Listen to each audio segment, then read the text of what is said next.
We are so honored tonight to have a special speaker. I'm going to start off. Most of you know myself. I'm Sherry Naudine, owner of Collegiate Sport Advocate. We are the number one softball recruiting company in the country. We're almost 1,000 student athletes large, which is just crazy. And we're sitting on 947 committed student athletes. We've been doing this almost complete 10 years. And that's about when I met our speaker, but I'm going to let our co-host, Dr. Jackie, introduce herself first, and then we'll get to our speaker.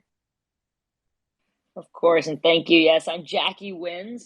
So basically, I'm a former two-sport Division II athlete. It was not softball, but I have been highly involved within the softball fandom, whether that be OU, clearly as my profile picture shows. That's what I grew up as a fan with.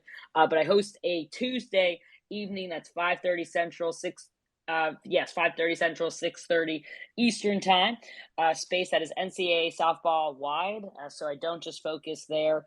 We talk about all the different teams and programs, including Baylor, Coach Moore. So we got you guys in there. And we also, and I also am just involved in a lot of different aspects as a teacher and as a former coach. I'm invested in female sports all around, and I do help Sherry on Monday nights. Awesome. Well, it is personally my honor to bring you guys Coach Glenn Moore tonight. He's not only been a favorite coach of mine since we moved here in 2007, but my daughter got the privilege of meeting him and being around him, and unfortunately having to play against him for 4 years in college. But my husband and I consider Coach Moore a personal friend, and we are admirers of the success he's had in the sport. And I'm going to start it off by saying congratulations on your 1,000th win, Coach Moore. And I'm going to let you introduce yourself and tell us how'd you do it. Well, thank you, Sherry and Jackie. It's an honor to be on this. It's exciting, and love any opportunity to talk about Baylor and our program, our staff, and our players, and what we do here at Baylor. But I appreciate the shout out to the 1,000 wins. Like most coaches that reach that milestone, I'll say it first of all, probably means that I'm getting kind of old, but it's still a milestone that I'm proud of for so many reasons and so many people. You surround yourself. If I've done one thing right, I've surrounded myself with great people who have made me look good in spite of my weaknesses. So just really, really proud of the people that I work for and with, and the athletes have done all the hard work and made us look good over the years, and sometimes not so good, but that's part of it as well. So thank you for having me on. I've been coaching here at Baylor for 23 years. I've been blessed to be here in a great environment that allows me to live out my faith and also share my faith with so many, and use our program as a ministry as well, and compete at the highest level in collegiate softball. And come from a rural area of Mississippi, a little town of Liberty, Mississippi. I grew up there with a softball family. Dad was a pitcher. Mom played sports and softball as well, was a pitcher, and 4 brothers, 2 sisters, all athletic, and just sports were a big part of my childhood. Had the opportunity to go to college and play football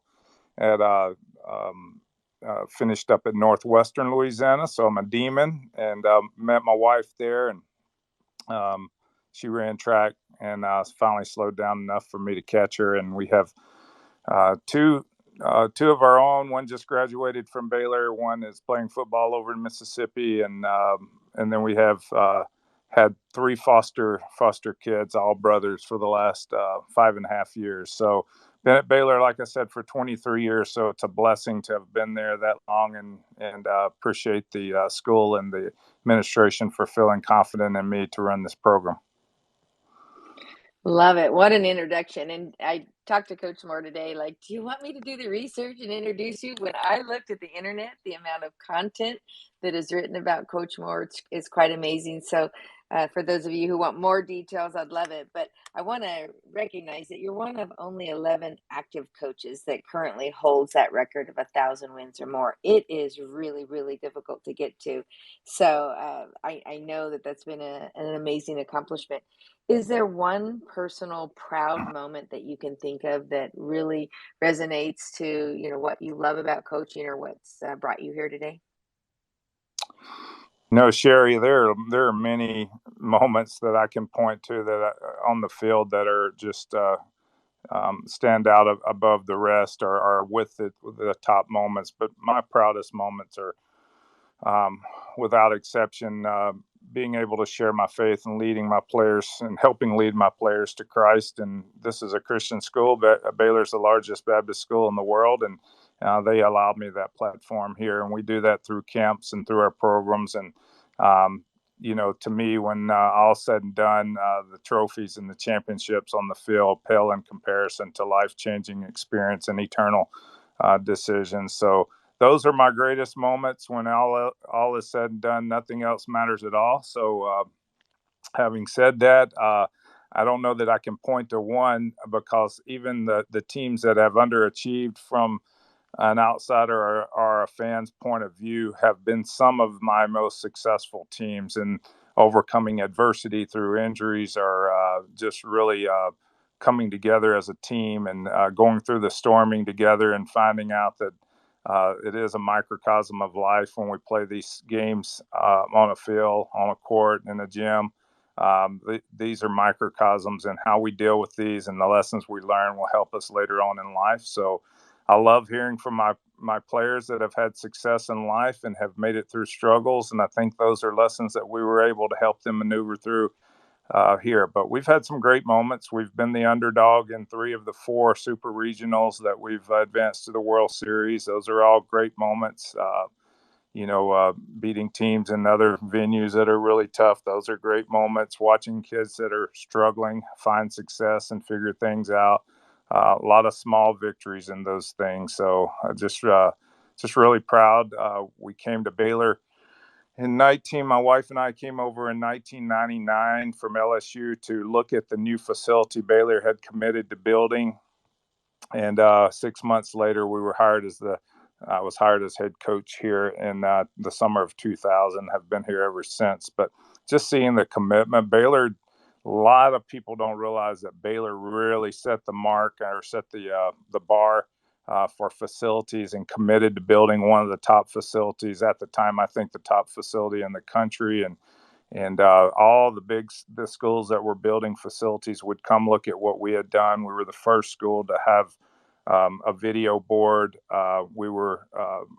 We built our indoor facility climate controlled with a full infill in it before anybody had one solely for softball. So Baylor has done some things to raise the bar for women's softball that young women are benefiting from today, that have no idea where it started. And it started with the benevolent gift of Ted and Sue Getterman, who watched the first softball game they had ever seen in a stadium they built for young women to have an opportunity to do things that they haven't had in the past. And that's amazing. I didn't know all that history about the stadium, so that's just very, very incredible. So, what have been the biggest changes you've seen? There's been a lot these last 23 years, but what has been top of mind for you? There's so many things, and I did an interview earlier today that asked that same question. But I think the game has evolved, and um, I credit our staff with maybe we're a little hard headed in some areas, but we've been flexible enough to be able to adjust. Maybe a little too slow in some situations to the game as it's changed, but the athletes are bigger, stronger, faster, smarter. Believe it or not, as it's evolved, and the home run is such a factor today. That's where I was slow in making the transition, because I love the speed game. If I were a basketball coach, I would do the running gun, and we would be all over the court. I like putting pressure on teams with the short game, and rules changed recently that I thought were a little too abrupt, because it took a whole group of slappers and speedsters almost out of the game. But we've had to make that adjustment to a more of a power game. The speed of the pitchers has increased. Back when I was at LSU and then to Baylor, there Lauren Bay was throwing in the upper 60s from Oklahoma State, and Krista Williams hitting 70, and those were unreal speeds. And now you see that touched in high school, and the offense has improved as well. So the hitters have improved with the speed of the pitchers, and it's just a magnificent game from a fan standpoint now. Incredible. It's like talking to history in the flesh. It's incredible. There's been some tough times that we've all seen. You're not only your best friend, but your co-coach, the loss of Coach Lumley. How did that affect you and the team? And I've seen a lot of tributes that you've done for him. So can you share some of those? Yeah, some of the. I appreciate you asking this question. Certainly have enjoyed speaking on his behalf. He's been gone now for 2 years, and you knew him very well, and what a great human being he was, first and foremost. But I've watched him shed tears for so many athletes when they had success, and just the joy that he felt as he spread his knowledge in the game, and just being so loyal. A coach that had many opportunities to move on to other schools and run their own program, and just felt that he was supposed to stay here. And he's been my right-hand man. Mark Lumley is who Sherry's talking about. And Mark came to me when I started, got the job at LSU. I hired him at the recommendation of Mike Kendrea, who was the head coach at Flowing Wells High School out of Tucson, Arizona, and very successful. He's a Hall of Fame coach out there, but so many like Mark will never probably be put into the Hall of Fame, but there's so many that are Hall of Famers, that have laid the groundwork for many to come and won't get the recognition they deserve because you just can't recognize everyone that's played such a vital role and on the grassroots level. And he was all over the state doing camps and clinics and getting to know coaches. And he was the same way at LSU and the same way in Arizona. We certainly miss him and miss what he brought to the sport. But he was a life changer. Have 4 brothers. I was probably closer to him as much as I love them than I were my own brothers. And he's very real to this day, still in our program. One of the greatest, I thought, tributes to him is when we played earlier this year. We played Maryland. Mark Montgomery arrived on campus and asked me right away if he could find the gravesite of Mark Lumley so he could go visit it. And it just kind of says what he meant to the world of softball. Just a great human being. Incredible. And I look at the characters that he portrayed. He was always friendly. He was always caring and giving.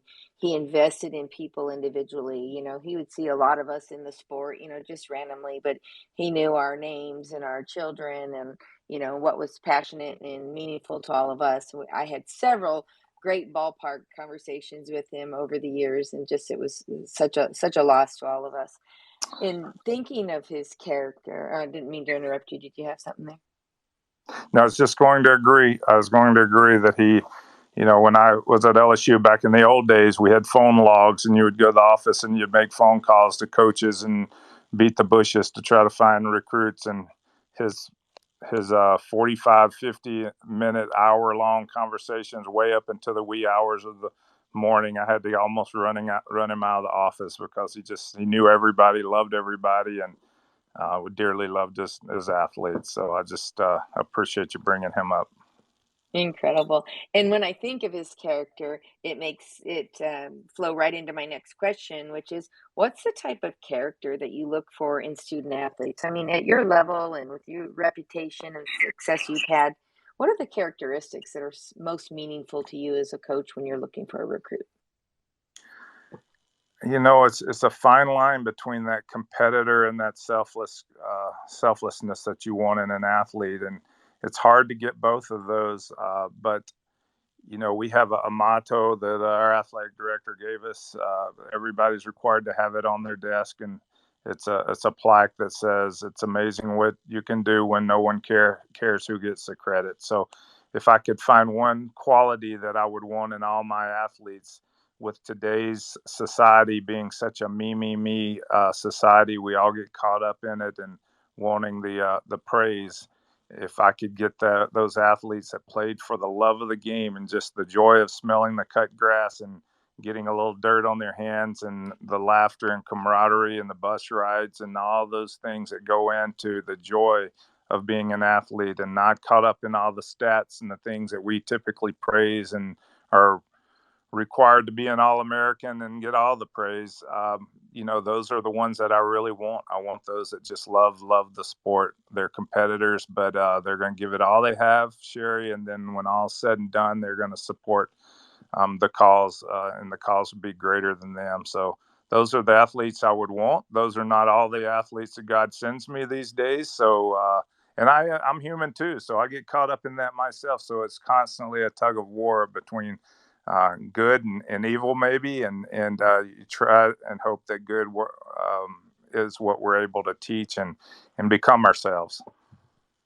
And you bring up a point that I thought you would mention earlier when I said some of the biggest challenges, because there's always been transfers, but now the portal, they over sensationalize it, a lot of misinformation about what it is and what it means. How has it helped you, or how has it hurt you? Well, I was not a fan of the portal in the beginning. I'm still not a huge fan. I think it hurts high school athletes.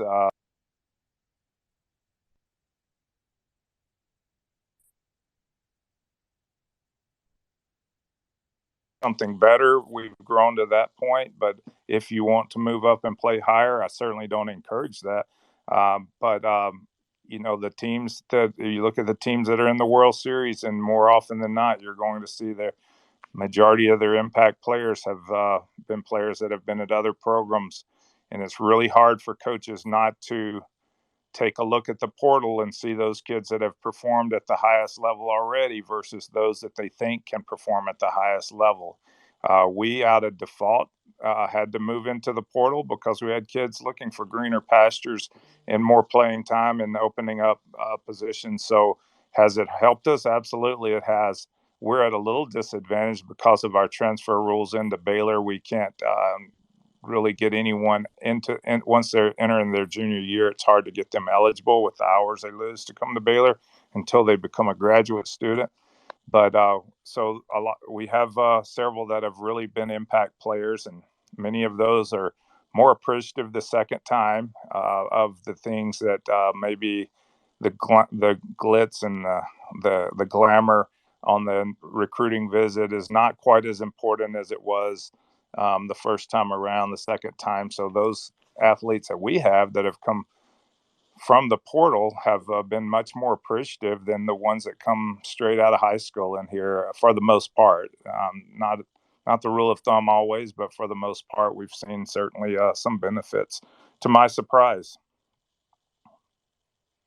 Excellent. And I just want to remind the audience, if you guys have questions, Coach Moore and I are just chatting along, and Jackie too. You can, Jackie will raise her hand when she's got a question, but the rest of you can come either to my private message or out to our Twitter messages there. And if you've got some questions, we're happy to bring them along, because I've got lots. Coach Moore and I could talk forever. So Jackie, I see your hand up. What you got? Yes, we have a question from the audience, and it is from Evan. It is, what is a good piece of advice that you would give to new players or players looking to get recruited? What would be that one key piece? We answer these questions at camps every year, and there's so many tangible and intangible things that go along with this. But you can't, as far as being recruited by Power Five schools, I'll just speak on that behalf because I'm in a Power Five conference, and you can't underestimate the value of playing on a good travel ball team that gets you the exposure against the top level talent in the country, because we have to make evaluations on whether or not you'll be able to play for us when we play against those athletes that are going to other Power Five schools. So for me, I'm not gifted with the ability of looking at someone walk down the street and decide whether or not they can play shortstop for me. I need to see those athletes perform. I need to see them fail and then how they recover from failure. So I want to do that on the biggest stage. And that's a huge commitment. Outside of that, that's where it might start, but it goes to many different areas, from character to even your parents in the stands and how they act. And believe me, that's something that coaches talk about all the time. So share with your parents that they're being recruited as well. So if you're good enough to overcome bad parents, you're really, really good, because coaches have too many to pick from these days, to have to invite some bad apples into your program. So I would share that with my parents. They may not like hearing it, and that doesn't mean they don't cheer for you and support your team and want your team to win. But there's a line that sometimes they cross and they end up hurting their student athlete. But I would say, playing at the highest level possible and not being afraid to fail playing at that level. I love it. I want to yell, scream it louder for the parents in the back because we get this all the time, especially on social media too. And, so then an election's going to come around and we're going to have all that. There's social issues, there's all types of things. And it really just kind of exposes too much. And I think you're right, Coach Moore. There's too many choices. And I've said it to the student athletes for quite some time. If you want to be the best of the best, you got to be the best of the best at every aspect of your life. So, is there a particular profile that you look at? Like you said, team and playing at the highest level, but then get down to the character issues. What is it that you're looking for, and how do you decide who you're going with to go forward and get into the recruiting process as you're evaluating them? Yeah, that's an incredible question, and I'm very glad you asked, because I do think it's important for any athletes, recruit PSA out there listening to this podcast, and parents as well. Social media is huge in our recruiting, not just at Baylor. Obviously at Baylor, because we have companies that look over the recruits that we turn into them, and before we could even offer, they have to be approved. And there's so many that get flagged because inappropriate content. And at Baylor, not only flagging the inappropriate content, flagging those who like inappropriate content. So clean up your act if you're out there. Just don't even go there. Don't let that be a factor. So many things you're fighting against to get that offer as it is. So don't let your social media activity be one that leads you to not getting that offer. And I know it's not just at Baylor that this is looked at. So make sure that you're not doing anything inappropriate on social media, saying anything you will regret later on. Go through there and clean it up, and give yourself the best possible chance. But from a character standpoint, we're not going to. I'm not going to say that we want a squeaky clean kid that has no problems at all. That person doesn't exist, and we don't even recruit. Being a Christian school, we don't even recruit Christian athletes. We recruit athletes, and when they get here, we give them the opportunity to grow spiritually and mentally and physically. And it's an opportunity. It's not a requirement. I would say, we're a Baptist school, but probably if you look at the denominations, probably well over half our athletes are Catholic. We have very few Baptists here, so those things are not considered in our recruitment, and it's not a requirement to be a part of our school or our program. But you're going to be in this environment where we're going to have non-mandatory Bible studies, and we're going to have those things that build up that third part, that spiritual part that we think is very important if you choose to embrace that while you're here. But again, it's not a requirement. We just want whomever God sends us, we just want to do our due diligence in helping grow them into the person that He would desire them to be if they so choose. That's incredible. And we at CSA, we've created an events page and we try to get all of our student athletes to list their events and where they're going, because we already get phone calls about, hey, what are the best tournaments this year? And where are your best athletes going? And, can we get schedules? And we really try as a company to stay connected with that. How do you source out who and coach your uh, pitching coach, and how do you sort out who goes where? Is there some priorities or method to your madness, or how do you do that? Yeah, well, we don't have a region like some have regions that you're responsible for. we have a recruiting coordinator, and that's Coach Jonigan, and he's transitioned over the years from a baseball to a softball coach. So we didn't just throw him in the fire right away. He came on board when Coach Lumley was sick, and we had a great interview period with Coach John again because he was filling in with Coach Lumley while he was fighting his cancer for several years on and off. So we were able to indoctrinate him, if you will, into how we do things. And he got to know a lot of coaches. So he is now our full-fledged recruiting coordinator. But we all have our own jobs and responsibilities of talking with coaches and finding out who the players are that we need to see and inviting players to camp. And Coach Diaz is our camp coordinator, does an outstanding job there. And Coach Newman is really responsible for chasing down the pitchers. And she's one of the best pitching coaches in the country. If there's been a stable in our program, we've had outstanding pitchers over the years. We haven't had enough outstanding pitchers, but we've had outstanding pitchers and over the years. And she's one of the great developers. Was certainly one of the she's Hall of Fame pitcher herself, national team pitcher, and has a great teaching techniques. And so she's the one responsible for sicking me on the pitchers and doing that herself. And then I'm just kind of a general scout that goes wherever they tell me the talent is. Whoops, I almost went without the mute on. That's incredible, Coach, and thanks for sharing. It brought up another thought. You know, we've had a couple of sessions on pitching. We've had some sessions on hitting. Are you seeing a particular style that's happening now with pitchers or hitting? You know, there's some controversial styles out there. Just wondering if you guys dig into that. Elaborate a little bit more on what.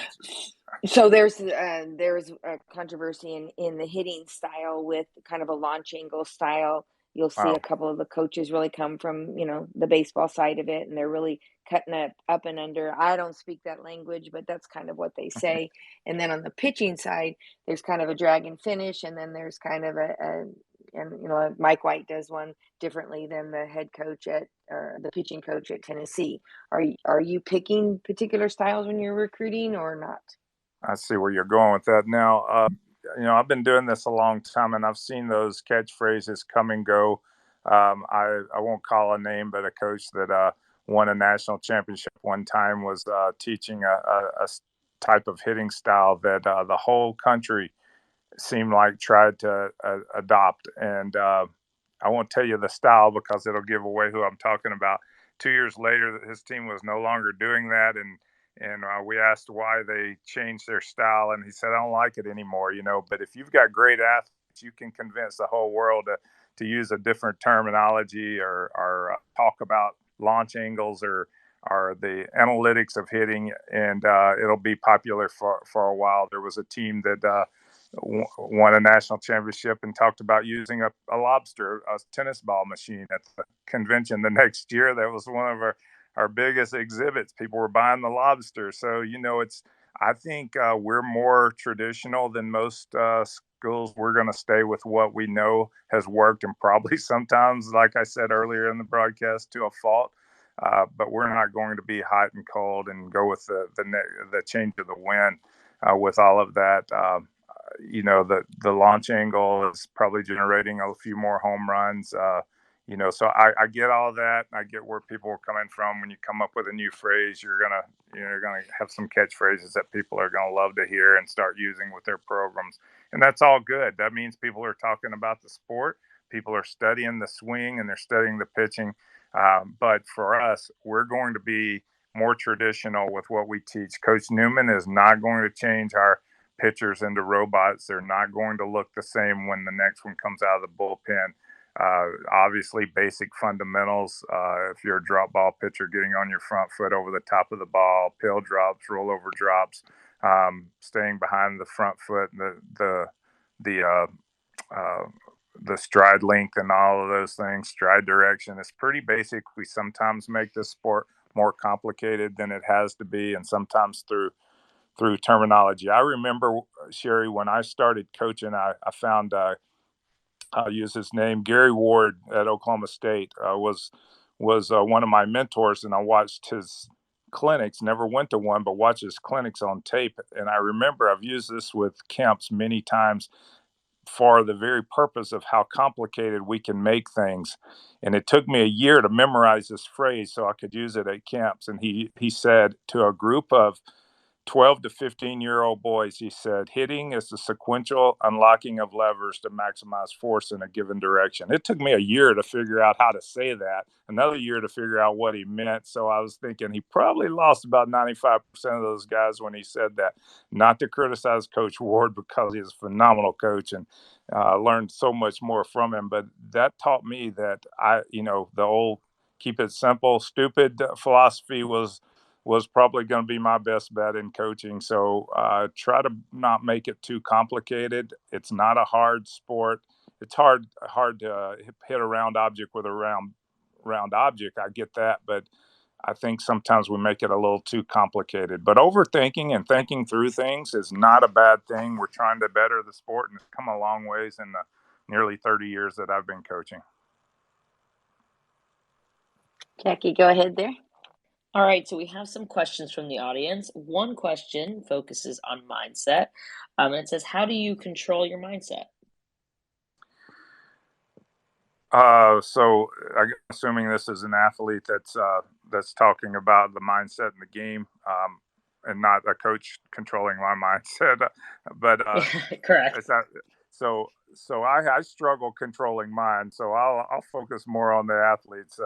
We have a sports psychologist that uses a centering technique, and I would encourage you to Google that and look it up and see if it'll help you. And I think that encompasses bringing all of your energy together for a more balanced approach offensively, especially. And you'll see batters do this from time to time. They close their eyes with their bat vertical in front, and they center themselves and get a good balanced position. And he'll do a demonstration where it's much more stable position in batting, and it also blocks out the unnecessary distractions and allows them to get focused through this technique on what they're doing offensively.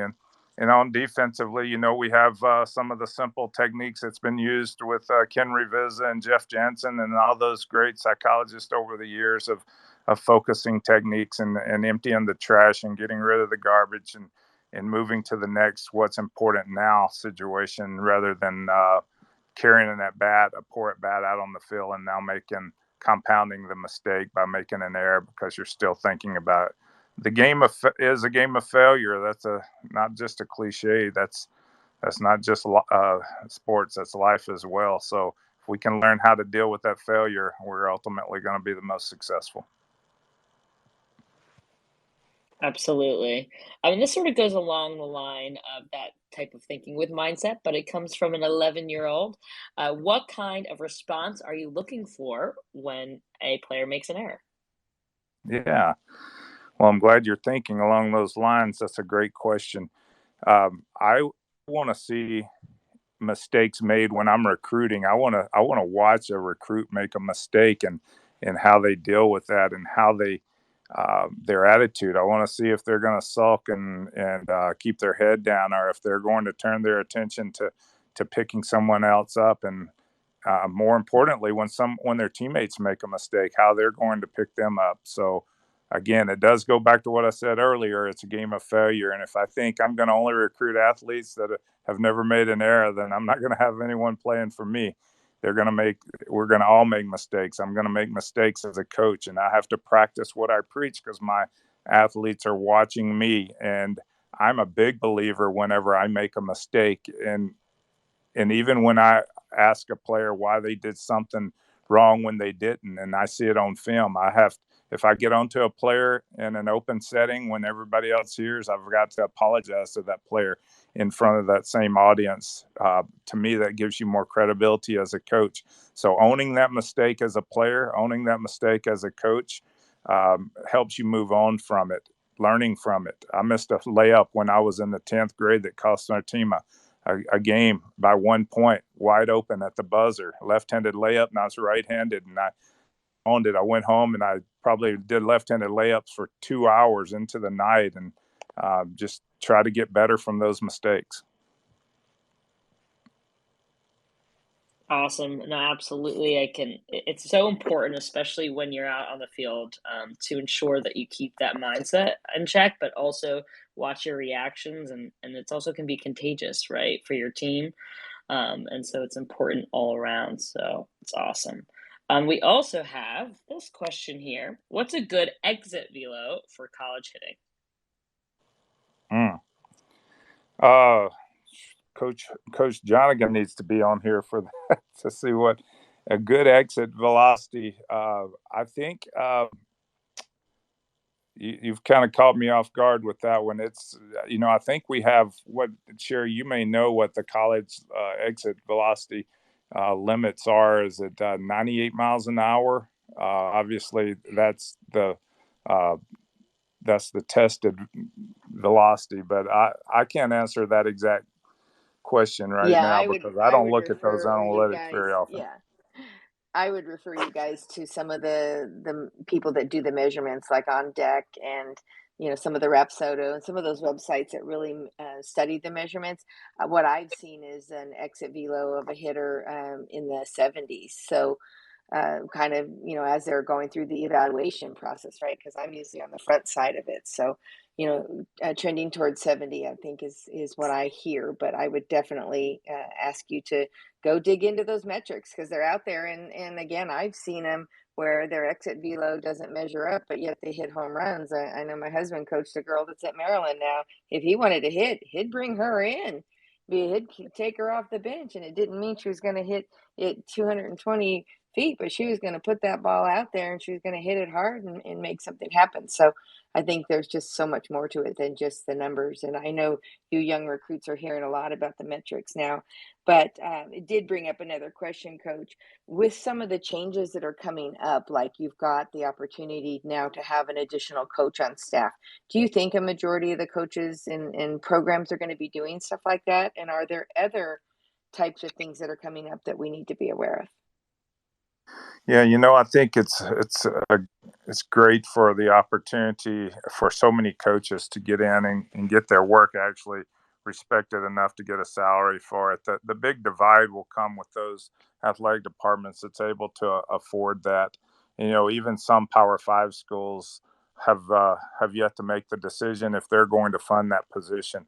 The negative part of that is when you can't fund it, you can no longer have that volunteer position either. So they're getting rid of the volunteer position. So you either fund it or you don't have it. So it's nice to pay them, but it's also we don't want to lose coaches in our business. And I'm hearing some of both. Many have not decided what they're going to do at this point in time, and some are on a structure that they will add. And it's not just softball; it's every sport. I think we have 17 volunteer positions across the board in our athletic department here at Baylor, and not every sport will get awarded a volunteer position right away. Some are structured in a tier process where they'll add a few this year and then next year, and then some will not get volunteers at all or new coaches at all. So it really depends on the athletic department's funding, and anytime you can add sports. I look around, not to be critical, but I look around at basketball and see almost as many coaches on the sideline as they have players. And I know football has 30 and 40 coaches, and we have three paid positions. So I'm excited to get another paid position, but I just hope it's a situation where more are able to do that. Incredible. Thank you. Any other type changes? I know I go to the NFCA conference and there was a lot of talk about getting rid of recruiting in fall, which is shocking to me, but I don't always think that people understand the effects of it long term. And is that something that's real, or are there other things that are more pressing that are coming down? Well, the recruiting in the fall, I hear both sides. I understand both sides being on this side. It's it's oh man, you're going to get me into some trouble here talking about this. It's there's a sentiment to look out for the high school athlete that is playing year round now, and sometimes that's being used just to not go out and work more. And then there's a sentiment that, hey, we have all these athletes, and I'm kind of in this camp a little bit. We have our athletes coming on campus in the fall. We need restricted recruiting time so that we can coach our athletes during the fall a little bit because if recruits are out there playing, we feel an obligation to be out there recruiting them and evaluating them, and we're on the road. The travel doesn't bother me. I'm an empty nest now that my kids are getting out of the house, so that doesn't bother me a whole lot. But the neglect of my own student athletes does bother me a little bit. So it's got to be a balance somewhere, and we've got to keep working until we get to that. I also have a question that surrounds leadership. It's a huge passion of mine. There's a lot of recruits and parents listening. What do you look for in a leader? Well, I mentioned Jeff Jensen earlier, and mentor of mine, was a sports psychologist at Arizona and North Carolina, and he worked with my teams at LSU and at Baylor. And he used to talk about if you could design the best leader, you would have them your highest, your best player as well, because they would have the authority immediately. He said, but most of his leaders, his top level leaders, weren't his best players. They earned that right through their actions and their consistency and holding themselves accountable first, being the first one to the field, the last one to leave, the one that was a junior that didn't mind carrying the ball buckets and doing all the little things and outside of just performing on the field. And he told a story of an athlete that was at the University of Arizona playing basketball that was given the national championship ring first because he was the one that watched the most film. He never was a starter, got to play very little, but he was the one that was the biggest asset to the team because he was a team player, and they voted him team captain, gave him his ring first, and really honored him because they thought he was the glue that held the team together. So there's so many intangibles that come into the characteristics of a true leader. I've had teams with poor leadership, and I've had teams with great leadership. Right now, I have I think Sherry, you and I were talking earlier about the culture of Baylor, and what we have right now is something special, but it hasn't always been that way. And we will be challenged even this year. We've been challenged this past weekend even, and we're going to go through these storms, and your leaders are going to be the one that keeps the ship selling steadily during that time, so that when we come out of that slump or that struggle, or we get somebody healthy that's been hurt, we're in a position to capitalize on that. So there's so many qualities in a good leader, but they're really just good people that really work hard, and they earn the respect from the teammates. Excellent. And I'm reminding you guys to put your questions out there. If you can put them in either the chat or directly to our messages, that would be great. And then, Coach, not the last question, because hopefully we have another 15 minutes here. But are there other topics that you think we should be educating the student athletes on? Now, we've done a lot. We've done a year worth of weekly topics, so I don't want you to feel any pressure. But if you were guiding us to educate these student athletes, what would be the set of topics that you want us to tackle? We always talk about the time management. When you transition from high school and travel ball into college, your time management is crucial. And it's obvious to us, the ones that are enabled to expect people to do things for them and to be there for them and hold their hands. And they take longer to become acclimated to college life, having to do things on their own. They're the ones that are the last ones to get registered for their classes, or find a roommate or a place to live.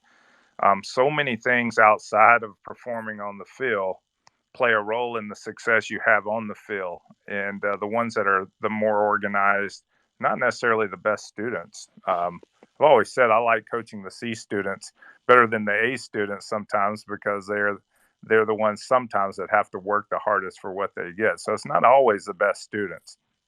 Now, the A students that have to work really hard for those A's, those I love too. But I just think being organized off the field and being prepared when you get to college, it's going to be overwhelming, guys. When you get to college, it's going to be overwhelming. And you're going to think that you're the only one that cannot see any way out of what you're in. And you're going to be one of everyone. because everybody goes through those same struggles. And the more organized you are, the easier it will be for you to navigate those difficult days. Incredible. And I'm going to put a little plug in here before Jackie reads a few more questions, because our system at CSA is built on time management, accountability, and communication skills. So I hope you CSA student athletes are writing this one down. Jackie, I'll let you take over here. All right. So here's a question. Is an athlete able to run track indoor and play softball if they are recruited for both sports? Well, track and softball would occur at the same time during the year, so it would be difficult for that to happen, but I wouldn't say it couldn't happen. But you can be multiple sport athlete. We've had, back when Kim Mulkey was our coach at Baylor, her daughter played basketball for her and softball for me once basketball was over. You can play multiple sports, and the way the scholarship would work, there's one sport that would be considered the higher sport that would be responsible for that scholarship. So in that case, basketball would take the scholarship, and I would get a freebie. She would play for me, and not use the scholarship. But track and those that coincide, I think probably some of your smaller schools might be more open to allowing you to finish a softball game and go over and do a high jump for a field event than they would be at a Power 5 school. But that would just be a question you would have to ask in recruiting if you would be allowed to do that. All right, and here's the next one. What 3 travel ball tournaments should athletes expect a Baylor present at this summer, if you know? Well, there's some staples that we go to the national tournaments. We're going to be at as many national tournaments as we can with the staff we have. That's another reason we want a 4th coach, because it allows us to attend more tournaments.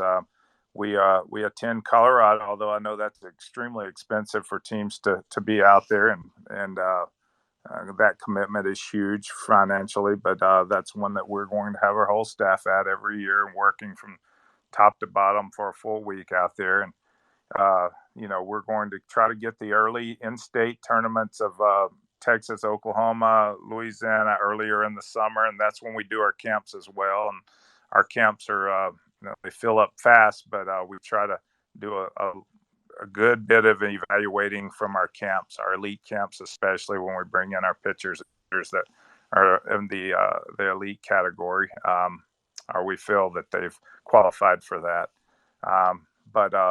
Those are there's the other ones outside of that. We just go where we think the recruits that we're recruiting are going to be, and we look at schedules for about a month in advance, and Coach Jonigan tells us where to go.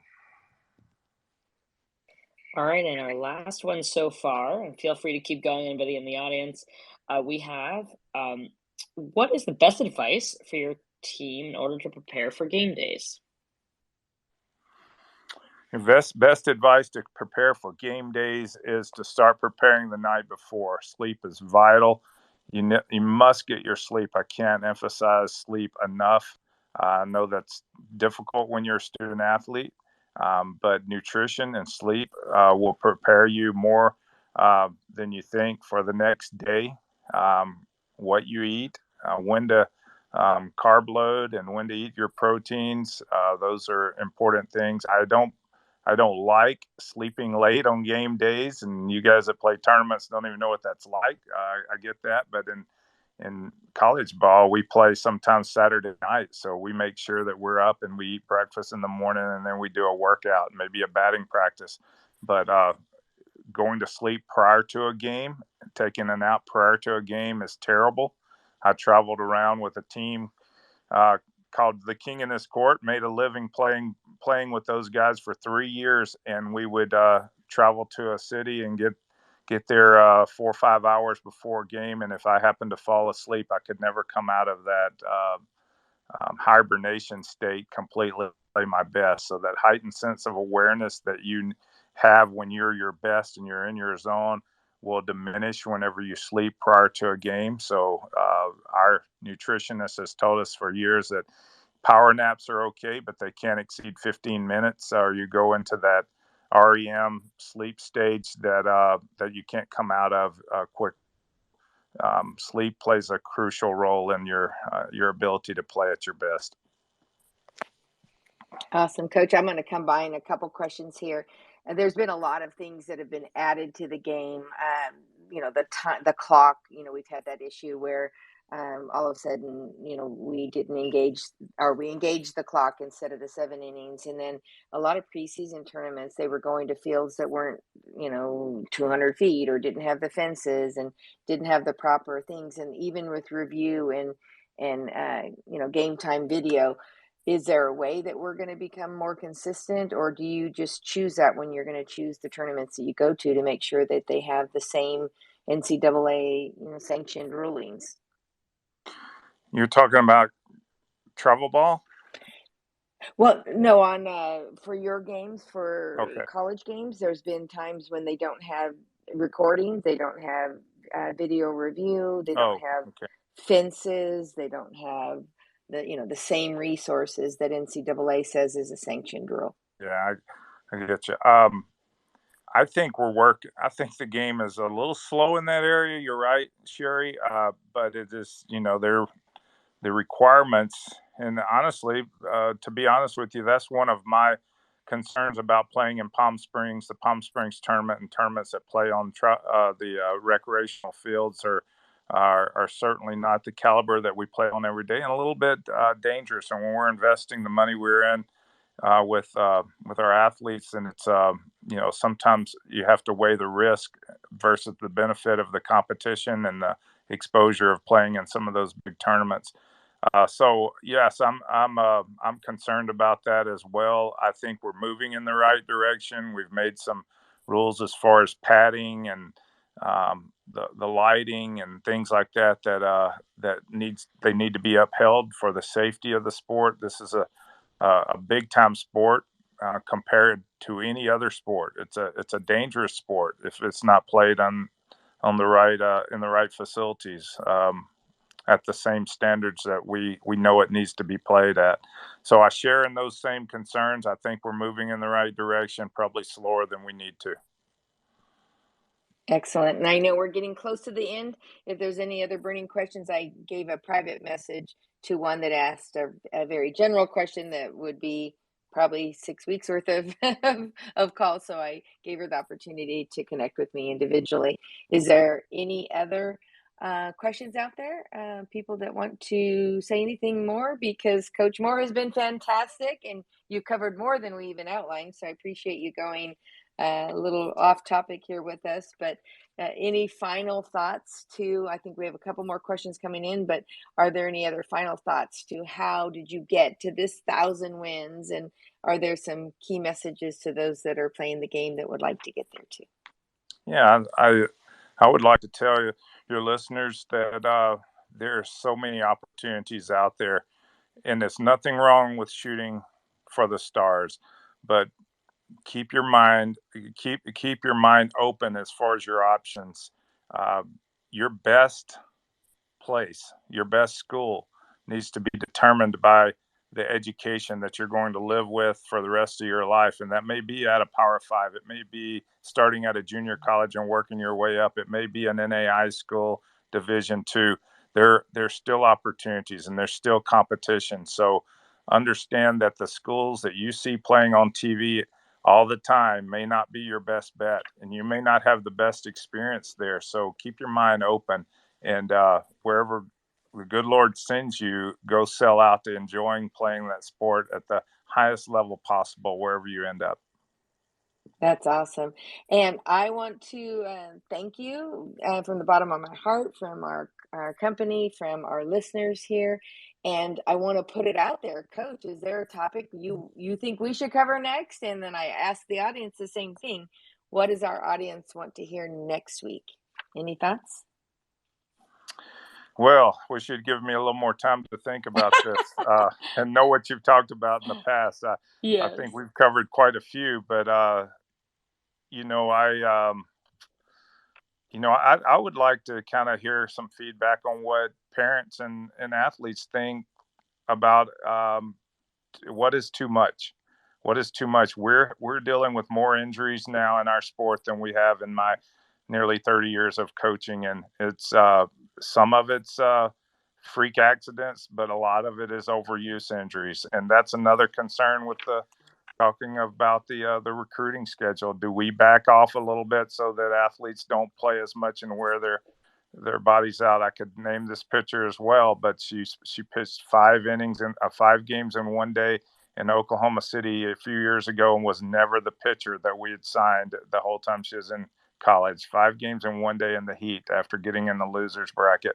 That's an unusual amount, I know, but there's overuse. And I think probably we need to have more open discussions about how we're using our pitchers and if we're doing what's best for their career. So I guess if I had one I think topic, that would be a good one. that's a great one, and we have not tackled that in total. We talked a little bit about the recruiting calendar, and just, I gave our example here in Texas. They start high school in the middle of January, and they don't finish till the first week of June, and it's tournament after tournament, and you don't always have more than one pitcher. So we see some of that local, and yet it kind of gets blamed on the travel ball, which really doesn't start for ninth grade and above for just a 6 to 8 week period in summer, and you barely get 6 weekends because we get rained out a lot. So in fall, you only have the 6 weekends. So we don't see the overuse, at least in our layer of travel ball. We see it more from, then they have to play fall ball, because if they don't play fall ball for their high school, they don't get to be on their varsity team. There's just a lot of push and pull. Everybody wants the most out of each student Yeah, athlete. So you make a good point there. Not to interrupt, you make a good point there. I think especially in the state of Texas, I'm not a fan. This may not be a popular comment. I'm not a fan of the playoff system here in Texas and how long it takes to get to that state championship. I know where a lot of teams drop out every week and it divides up, but it goes on forever. And I'd like to see a revision of the playoff system to where maybe there's 2-day tournaments at different regions, and then we work to getting to that state tournament a little quicker, so we're not dragging it out and best 2 of 3 games every week and moving on to the next one and dragging it out to the point of where it's just it lasts forever. I do want to just say, Coach Moore, that this has been an absolute honor on my end as well. What I do really like about you is that you're very authentic, and I think that sometimes, right, with that, whether it be the athlete side, the coaching side, we can lose that within the game. But I love the fact that you are who you are, you stand by that, and you are an encyclopedia of knowledge to get for an hour of your time.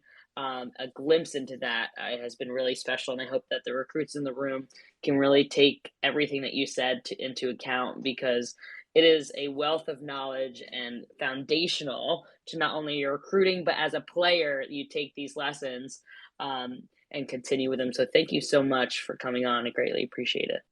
And it was an and honor I'll, to be here. yep, Appreciate those I was going comments. to second that, and thank you again, Coach Moore.